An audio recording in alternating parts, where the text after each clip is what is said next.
Shooting আমরা এটা তো একটা সিনেমার জার্নিটাই কন্টিনিউয়াস জার্নি। শুটিংটা শুধু প্রধান বিষয় না। এতদিন ধরে আমরা প্রি প্রোডাকশন নিলাম, এখন শুটিং শুরু হবে, সামনে আবার প্যারালালি এডিটিংও চলতে থাকবে।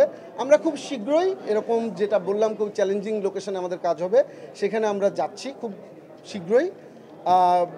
কাজাকিস্তানের কথা আপনারা জানেন, ওখানে আমরা রেকি করতে গিয়েছিলাম, ওখানে বেশ অনেকটা শুটিং হবে এবং অবশ্যই বাংলাদেশের গল্প, বাংলাদেশের মানুষের গল্প, বাংলাদেশে অনেকটা শুটিং হবে। এই দুইটা দেশ মিলে আমরা এখন পর্যন্ত চিন্তা করছি, আরও লোকেশন যুক্ত হতেও পারে, কিন্তু আসলে এখন পর্যন্ত আমাদের প্ল্যানিং এই। দম আসলে একটা বড় স্কেলের গল্প, বড় ক্যানভাসের গল্প, এবং এই দমের ডিস্ট্রিবিউশনটা প্রযোজক কিন্তু বলেছে যে আমরা সিনেমা হলে ডিস্ট্রিবিউশনটা করব ঈদের সময় এসে, এবং আপনাদের দোয়া থাকলেই এটা সম্ভব। এরপরে আমরা শুধু বাংলাদেশ মার্কেট না, অনেকগুলো মার্কেটের কথা অলরেডি বিভিন্ন সিনেমা যখন বিভিন্ন বাংলাদেশের মানুষ সারা পৃথিবীতে ছড়িয়ে ছিটিয়ে আছে, সেখানে সিনেমাগুলো যেভাবে রিলিজ হয়, এছাড়াও নতুন মার্কেটের কথা আপনারা জানলেন, সেখানেও রিলিজ হবে।